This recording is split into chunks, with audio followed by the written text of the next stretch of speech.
여러분이 아시는 바와 같이 지금까지 가장 많이 팔린 책은 성경책입니다. 근데 아이러니컬하게도 가장 많이 안 읽히는 책도 성경책이죠. 요즘은 이제 후탁 성도라고 여러분 들어보셨나요? 일주일 동안 성경책을 고이고이 모셔놨다가 주일이 되면은 뭐예요? 이렇게 탁 하고 온대요. 그래서 후탁 성도라는 말이 있을 정도로 지금은 뭐 다 스마트폰에 앱을 깔아서 가지고 다니지만 그만큼 창세기부터 요한계시록까지 내가 교회 5년 10년 다녀도 한 번을 일독을 못 하신 성도님들이 상당히 많은 것 같습니다. 우리는 이 하나님의 말씀은 뭐 하는 거라고 그랬죠? 읽는 건가요? 먹는 건가요? 먹는 겁니다. 매일매일 우리가 이 하나님의 말씀을 양식이죠. 공급받지 않으면 살아낼 수 없습니다. 우리는 외부로부터 영양분을 공급받아야지만 그 하루하루를 살 수 있도록 하나님이 우리를 그렇게 창조하셨습니다. 동일하게 하나님의 말씀, 이 양식도 매일매일 뭐 하는 거예요? 먹는 겁니다. 우리가 밥 한 끼만 안 먹어도 어떻게 되죠? 힘이 없죠. 하루만 굶어도 사실 뭐 점점 일주일 여러분 밥을 굶고 물을 안 마시면 어떻게 되죠? 죽어가죠. 옛날 어르신들이 무슨 심으로 산다 그러죠? 밥심으로 산다 그러죠. 저도 이제 그게 느껴지는 것 같아요. 한 끼만 굶어도 참 힘이 없죠. 근데 안타까운 거는 우리가 하나님의 양식, 살아계신 하나님의 말씀을 매일 먹지 않으므로 우리가 굶어가고 굶주리고 죽어감에도 불구하고 내가 죽어가는지도 모르고 그대로 살아가는데 비극이 있는 것 같습니다. 오늘 디모데후서는요, 바울이 13개의 서신 중에 가장 나중에 기록한 책입니다. 편지죠. 디모데후서죠. 그 디모데후서를 기록하고 사도 바울은 몇 개월이 지나지 않아서 로마 밖에 있는 오스티안 거리라는 곳에서 참수형을 당했다고 전해집니다. 즉 사도 바울이 디모데후서를 기록할 당시에 사도 바울은 자기의 죽음을 알고 있었죠. 그래서 디모데후서는요, 사도 바울의 마지막 유언장과도 같은 책입니다. 그 유언장을 얼마나 귀하게 썼을까요? 중요한 건 이 디모데후서를 지금 누구에게 쓰고 있죠? 사도 바울이 자기가 직접 낳은 아들은 아니지만 영적으로 잉태한 아들과 같은 디모데, 그 제자에게 지금 로마 감옥에서 지금 디모데후서를 디모데에게 기록하고 있는 겁니다. 그러니 그 글 속에 담겨 있는 문장 하나하나가 얼마나 귀할까요? 그 단어 하나하나가 얼마나 신중하고 중요하고 살면서 가장 가치 있고 붙잡아야 되는 말씀을 기록했습니까? 근데 사도 바울이 지금 이 디모데 후서에서 가장 중요하게 여겼던 것은 두 가지입니다. 하나는 자신의 삶을 본받아라. 내가 예수 그리스도를 믿고 따르는 삶을 어떻게 살아냈는지 자기 자신의 삶을 보고 본받으라고 이야기합니다. 여러분, 이렇게 이야기할 수 있는 사람이 과연 몇 명이나 될까요? 내 삶을 보고 너희는 나의 삶을 밟고 본받아라. 내가 예수를 어떻게 만나서 어떻게 믿고 정말 따를 수 없는 그 상황에도 어떻게 일어나서 예수만을 바라보고 따랐는지 지금 사도 바울은 디모데에게 가장 중요한 거 자기 자신의 삶을 보고 따르라고 이야기합니다. 그리고 성경의 가치에 대해서 지금 강조하고 있습니다.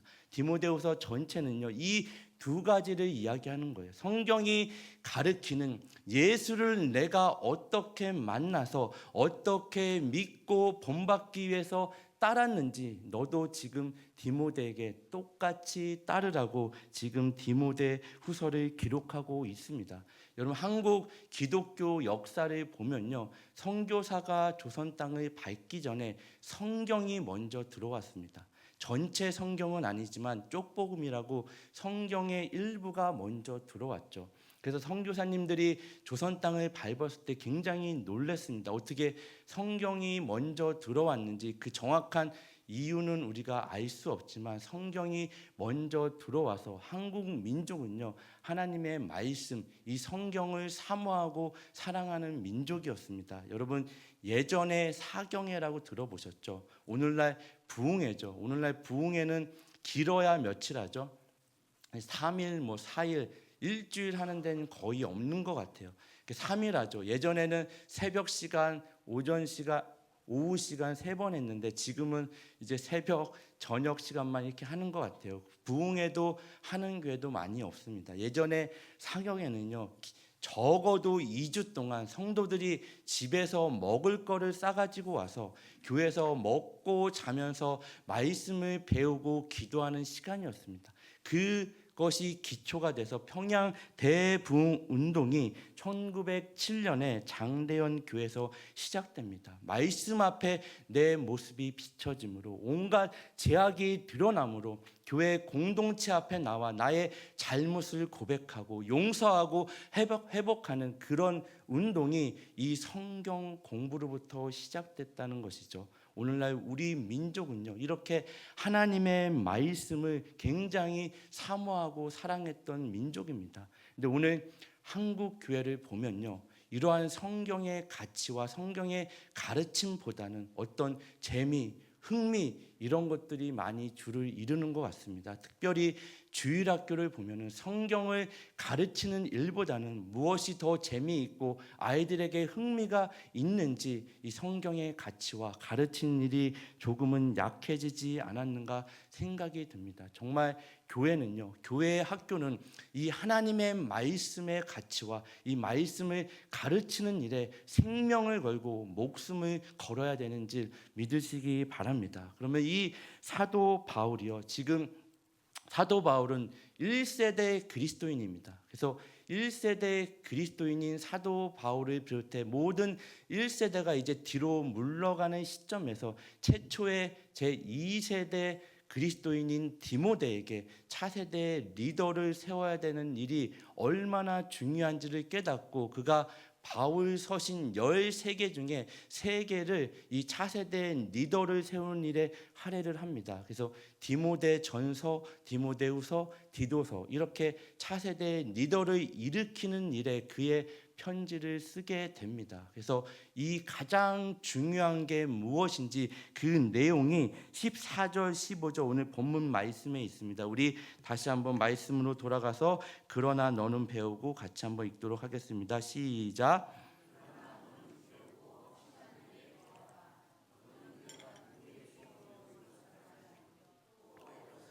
성경을 알았나니 성경은 능히 너로 하여금 그리스도 예수 안에 있는 믿음으로 말미암아 구원에 이르는 지혜가 있게 하느니라. 구원에 이르게 하는 지혜가 있게 하느니라. 최초의 제2세대 그 그리스도인인 디모데는요, 어려서부터 성경을 배웠대요. 누구로부터 배웠죠? 어머니와 외할머니로부터 성경을 배웠습니다. 이러한 이유로요, 여러분, 가정이 첫 번째 학교입니다. 그리고 부모가 첫 번째 교사죠. 좀 가정 안에서 어릴 때부터 하나님의 말씀을 가르치는 일을 하셔야 됩니다. 오늘날도 유대인들은요, 어릴 때부터 하나님의 말씀을 가르칩니다. 그 외우게 하죠. 그리고 디베이트를 하게 됩니다. 토론을 하게 합니다. 어릴 때부터 하나님의 말씀을 가르칩니다. 동일하게 저희도 그리스도인이라면 하나님의 가정 안에서 먼저 어린 생명들에게 이 하나님의 말씀을 가르쳐야 될 의무가 저와 여러분에게 있는 줄 정말 믿으시기 바랍니다. 왜 이 말씀을 가르쳐야 될까요? 거기에는 성경은 우리에게 구원을 깨닫게 하는 뭐가 있다고요? 지혜가 있습니다. 성경은 무슨 책이죠? 역사책도 아니죠. 영웅전도 아니죠. 성경은 완전하고 충분한 책입니다. 무엇에 관해서요? 구원에 관해서 우리에게 완전하고 충분한 책이죠.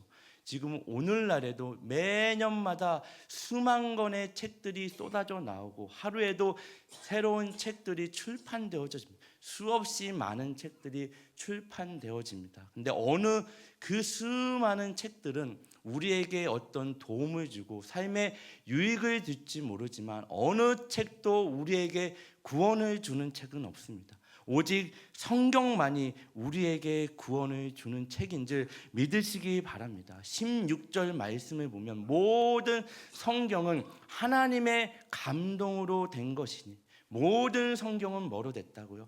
하나님의 감동으로 됐대요. 근데 헬라어 원어의 번역을 보면요, 모든 성경은 하나님이 생기를 불어넣은 것이니라고 나옵니다.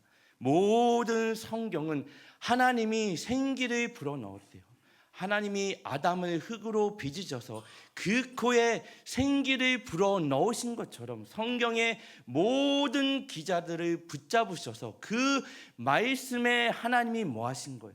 생기를 불어넣음으로 아담이 생명이 된 것처럼 하나님의 말씀이 뭐가 된 거죠? 살아있는 하나님의 말씀이 된 겁니다.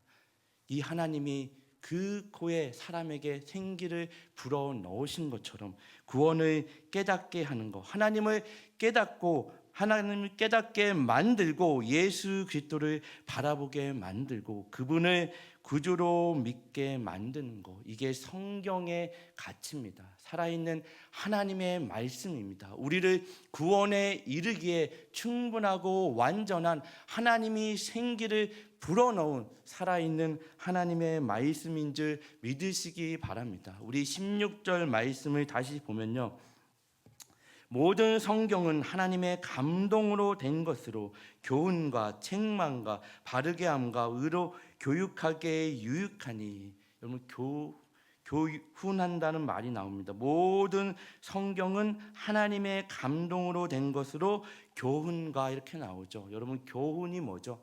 가르치는 겁니다. 더 정확하게 풀어서 이야기하면 무엇이 진리이고 무엇이 가짜인지를 가르치는 겁니다. 이 세상은요, 정말 세상의 가치는 가짜인 것을 진짜인 것처럼 이야기하죠. 성경만이 진리를 이야기합니다. 참 옳음을 이야기합니다. 우리가 성경을 몰랐을 때는 세상의 가치에 의해서 세상의 렌즈를 끼고 세상을 바라보죠. 이제 성경을 알았다는 이야기는, 성경의 교훈을, 가르침을 받았다는 이야기는 성경의 안경을 끼고 렌즈를 끼고 이 세상을 바라보는 겁니다. 우리가 성경을 몰랐을 때는 이 세상에 우리가 어떻게 존재하죠? 원숭이가, 침팬지가 사람이 됐다고 이야기합니다. 진화론을 이야기하죠. 저와 여러분의 조상이 여러분 원숭이래요. 침팬지래요. 아무렇지도 않나요? 괜찮나요?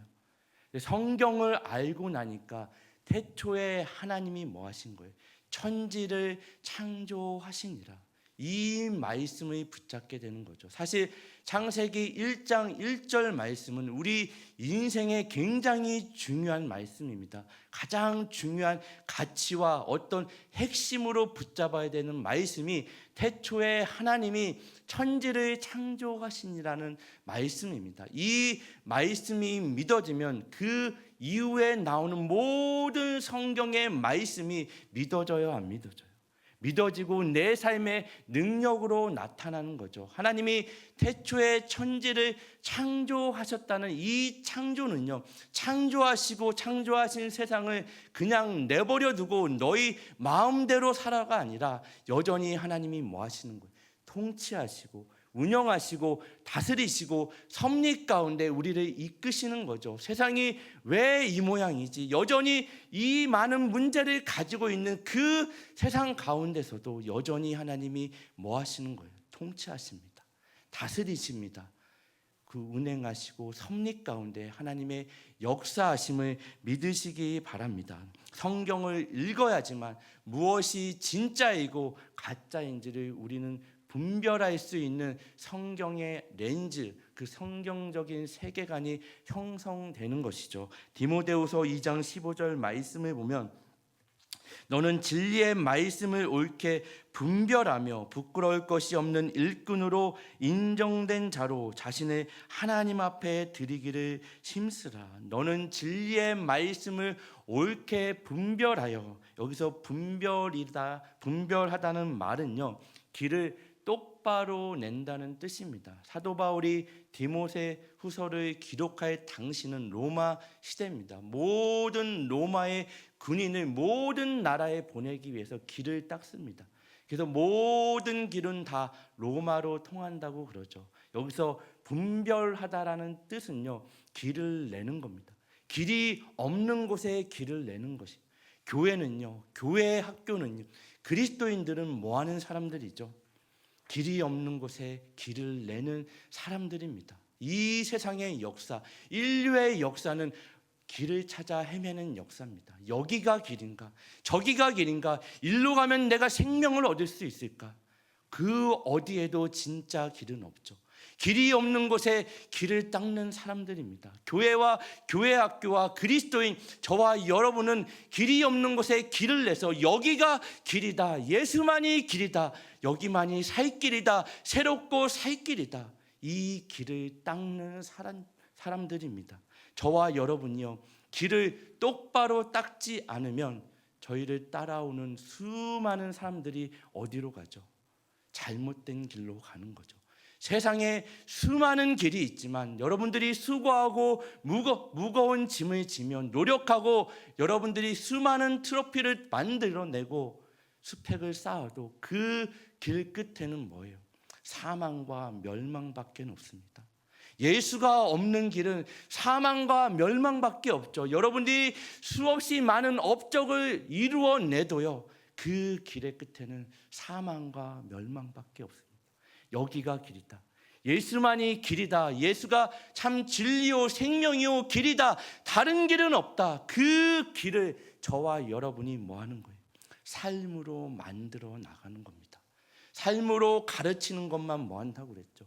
남는다고 그랬죠. 정말 이 길을 여러분들이 한 발 나가는, 다음 세대가 따라올 수 있는 그 길을 여러분의 삶으로, 예수 그리스도를 바라봄으로, 내가 예수를 따를 수 없는 그 상황에도, 그 환경에도 정말 일어나 예수의 손을 붙잡고 따라가는 그 삶으로 여러분의 자녀들에게, 다음 세대에게 삶으로 보여주는 겁니다. 그게 길을 닦는 겁니다. 분별하는 겁니다. 어디가 길인지, 어디가 진리인지, 어디가 생명인지, 이게 성경이 말하는 분별함입니다. 그리고 책망과 바르게 함과 의로 교육하기에 유익하니, 이렇게 기록하고 있죠.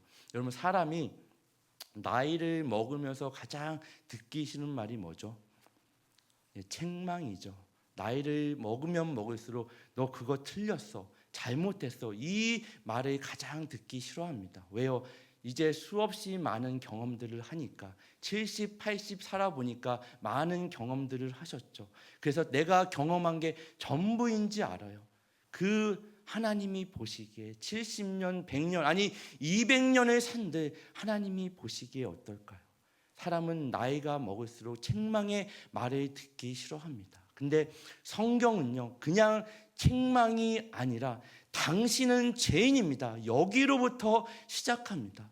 교회에 처음 나오시는 분들이 가장 듣기 싫어하는 말이 죄인이라는 말이래요. 목사님, 저는 교회 오기 전에 법을 어긴 적도 없고 나름대로 윤리적으로 도덕적으로 살았는데 교회만 오면 왜 죄인이라고 회개하라고 돌이키라고 이야기하는지 당체 이해도 안 되고 너무 마음에 안 든다는 이야기를 합니다. 여러분, 성경이 말하는 죄는 뭐라 그랬죠? 하나님과 상관없이 살아가는 인생, 그게 죄고 죄인입니다. 이 세상에서 나타나는 남의 것을 탐내고 미워하고 정말 탐욕과 음욕과 이 모든 것들은요, 사실 하나님이 없는 인생에서 당연히 나타나는 죄에 따른 결과죠. 죄의 열매입니다. 하나님과 상관없이 살아가는 거, 그게 성경이 우리에게 가르치는 죄고 죄인입니다. 성경은 여기서부터 시작합니다. 당신은 죄인입니다. 어떤 죄인이나 여지없이 죄인이다. 그러기에 누가 필요하다는 얘기죠? 예수 그리스도가 필요하다는 이야기입니다. 제 자리로 돌아오라는 이야기죠. 원래 하나님이 우리를 창조하실 때는 하나님과 함께 하나님 안에서 풍성한 것들을 누리며 살아가도록 우리를 지으셨어요. 인간이 죄로 인해 그 자리를 이탈했죠. 벗어났죠. 하나님을 외면하고 도망가고 하나님을 버립니다. 그럼에도 불구하고 예수 그리스도가 우리 인생 깊숙이 뭐하죠? 따라 들어오셔서 우리를 끌어안으시죠. 죽음과 사망의 결과밖에 만들어낼 수 없는 길을 가고 있는 인생들에게 예수 그리스도가 따라오셔서 그 사망과 멸망을 끌어안으시고 십자가에 달리시는 겁니다. 여기가 길이다. 여기가 진리다. 이 길밖에는 살 길이 없다. 그리고 죽음과 사망을 이기시고 부활하셔서 새롭고 살 길을 우리에게 이렇게 열어놓으시는 겁니다. 그러니 예수 그리스도를 바라보고 원래 있어야 될 자리로 돌아오시기 바랍니다. 여러분이 다른 길로 가고 있다면, 예수와 상관없는 인생의 길을 걸어가고 있다면 그 끝은 정해져 있습니다. 사망과 멸망밖에 없습니다. 이 세상의 최종 권력이 뭐라 그랬죠? 사망이죠. 너 죽을래? 우리를 협박하는 게 뭐예요?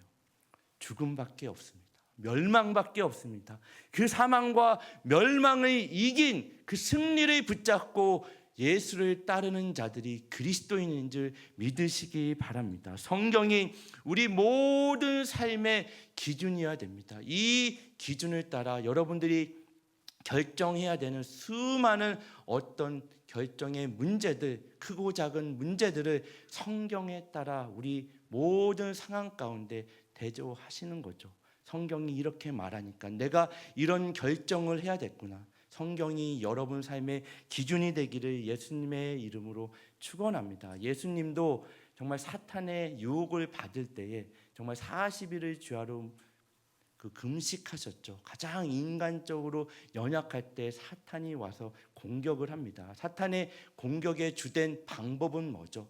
거짓이 진짜인 것처럼 이야기합니다. 그때 하나님이 그 사탄의 유혹을 물리치신 방법이 뭐예요? 하나님의 말씀을 인용하시죠.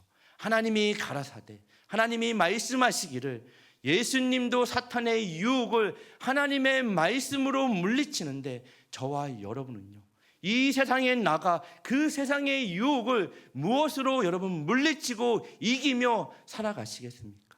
하나님의 말씀이 아니면 이 세상의 유혹과 어떤 가치와 여러분에게 손짓을 하는 그 모든 것들은 하나님의 말씀으로만 물질릴 수 있는 줄 믿으시기 바랍니다. 정말 여러분 말씀 읽는 것에 여러분의 목숨을 거십시오. 생명을 거십시오. 여러분 먹고 사는 일로 여러분 목숨을 거시잖아요. 생명을 거시잖아요. 여러분의 말씀을 읽고 배우는 그 일에 여러분의 생명과 목숨을 거십시오. 왜요? 이 일에 여러분의 진정한 생명과 목숨이 달려있기 때문입니다. 영원히 사느냐, 영원히 죽느냐, 이 성경만이 우리에게 구원을 이르게 하는 지혜와 예수 그리스도를 창세기부터 요한계시록까지 온전히 예수와 그의 십자가만을 우리에게 바라보게 하는 게 성경인 줄 믿으시기 바랍니다. 에베소서 4장 우리 12절부터 15절까지 말씀을 보면, 우리 에베소서로 가셔서 4장 12절부터 15절 말씀입니다. 우리 한번 같이 읽어볼게요. 이는 성도를 시작.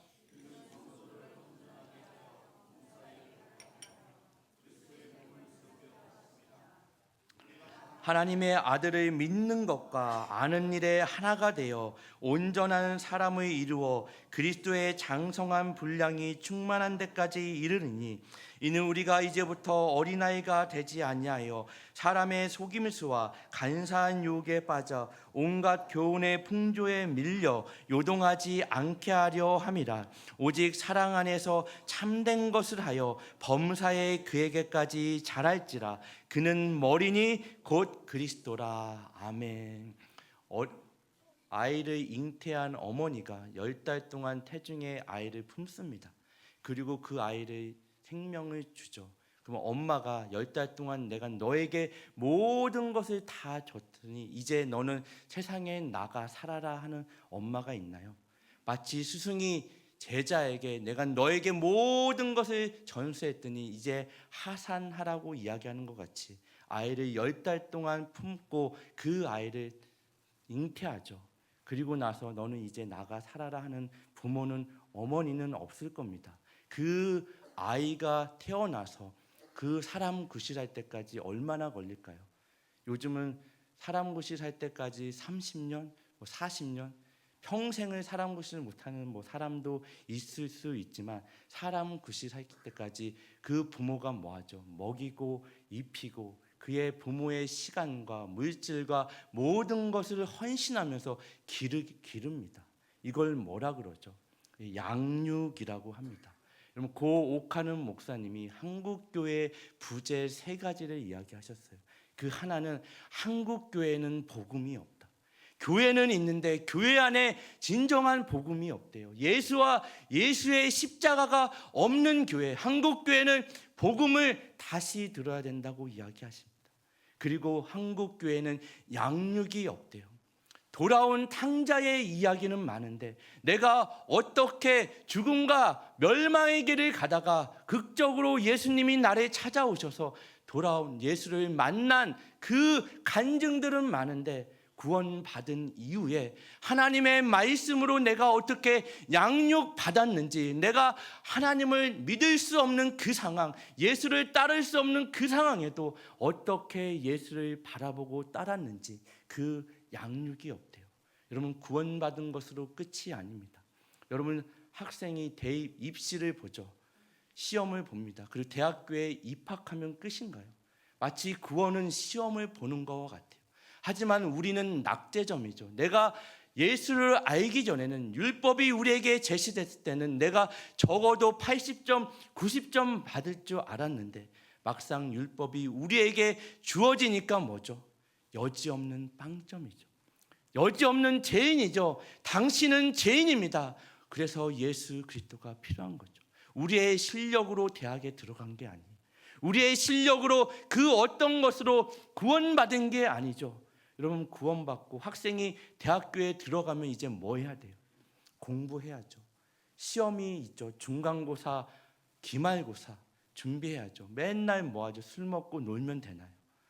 한국교회는 양육이 없대요. 구원받은 이후에 하나님의 말씀으로 정말 이 일이 이루어져야 됩니다. 가정에서부터, 여러분 교회로부터 이루어져야 될 줄 믿으시기 바랍니다. 우리 부모님들이 착각하는 것 중에 하나가 일주일 동안 단 1시간 그 교회 학교에 그 자녀를 맡기면 단 1시간도 아니죠. 하나님의 말씀을 듣는 시간은 길어야 20분 될까요? 그 일주일에 20분만 우리 자녀가 하나님의 말씀을 들으면 이 세상에 나가 예수 그리스도를 따르는 사람으로 살아낼 줄 믿어요. 여러분, 그게 가능할까요? 이 세상에서 정말 세상의 가치와 끊임없이 밀려오는 미디어를 통해서 세상의 가치는 뭐예요? 자기를 위해서 살라고 그러죠. 자기 중심적으로 살라고 그래요. 남이 어떠됐든 남에게 상처를 주지 않는 한 자기 중심으로 살라는 게 이 세상의 유혹이고 가치입니다. 끊임없이 그것이 밀려오죠. 그 세상에서 모든 시간을, 가장 많은 시간을 우리의 자녀들이 보냅니다. 그런데 단 20분, 1시간 가지고 여러분, 우리의 자녀가 하나님의 사람으로 자라날까요? 성장할까요? 여러분, 자기 중심적으로 살아가는 이 세상의 가치는요, 하나님을 위해 살아가는 성경의 가치와 뭐 하는 거죠? 대립되는 겁니다. 이게 이 오늘날 가장 무서운 우상인 줄 믿으시기 바랍니다. 세상은 끊임없이 너를 위해 살라고 이야기해요. 자기 중심적으로 살라고 이야기합니다. 너를 위해서 모든 물질과 모든 시간과 모든 것들을 너를 위해 써라. 성경은 그렇게 이야기하지 않아요. 하나님을 위해서, 예수 그리스도를 따르는 자와 같이 여전히 죽음과 사망과 그 길을 가고 있는, 거기가 죽음인지 멸망인지도 모르고 애쓰며 살아가는 저들을 위해서 너의 시간과 물질과 그 모든 것들을 예수 그리스도가 우리 인생 깊숙이 따라 들어오신 것처럼 저와 여러분은 그 인생 깊숙이 아는 자들이 따라 들어가는 자들입니다. 그러기 위해서는 하나님의 말씀이 들려져야죠. 하나님의 말씀, 그 양식이 여러분에게 공급돼야죠. 어디로부터요? 가정으로부터. 교회, 학교와 가정은요, 같이 협력해야 됩니다. 정말 이 세상의 유혹과 그 가치를 물리치기 위해서는 다른 것이 없습니다. 하나님의 말씀밖에 없는 줄 믿으시기 바랍니다. 에베소서 4장 12절로 보면 온전하게 하여 12절부터 쭉 온전하게 하여 온전한 사람을 이루어 범사에 그에게까지 자랄지니 그는 머리니 곧 그리스도라. 온전하게 하여 온전하게 함으로 범사에 그에게 자랄지니 그는 머리니 그리스도라. 여러분, 건강한 사람은요, 머리로 아는 것을, 생각한 것을 몸으로 움직이는 사람이 건강한 사람이죠. 여러분, 탁월한 운동가는요, 머리로 수없이 많은 시뮬레이션을 합니다. 실제로 훈련을 받지 않는 상황에서도 내가 이러한 상황에서는 이러한 행동을, 이러한 반응을 해야겠다는 그러한 시뮬레이션을 하죠. 그래서 탁월한 운동 선수는요, 내가 생각한 대로 머리로 생각한 게 그게 뭐예요? 바로 즉각적으로 몸이 반응한 겁니다. 이것이 탁월한 운동가죠. 여러분, 13절 말씀을 보면요, 하나님의 아들을 믿는 것과 아는 일에 하나가 돼요. 여러분, 머리로는 아는데 몸으로는 나타나지 않는 거죠. 머리로는 아는데 삶으로는 살아낼 수 없는 거, 이렇게 이야기하는 겁니다. 어떤 책을 보니까 이제 그만 배우고 배운 것을 행하라, 그런 책이 있더라고요. 저와 여러분은요, 사실 모르지 않아요. 예수와 그의 십자가, 수없이 많은 말씀과 설교와 그 많은 말씀을 이미 뭐예요? 머리로 알고 있죠.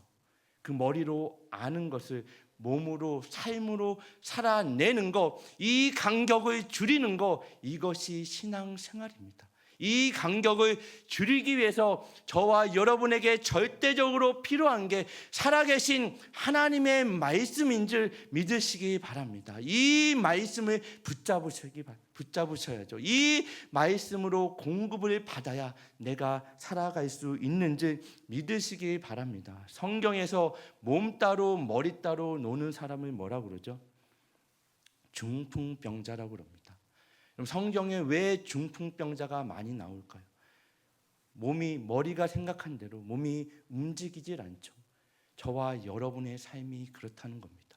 머리로는 아는데, 하나님의 말씀은 들었는데 삶으로 드러나지 않죠. 본이 되지 않죠. 삶으로 살아낼 능력이 없습니다. 그 능력은 어디로부터 오죠?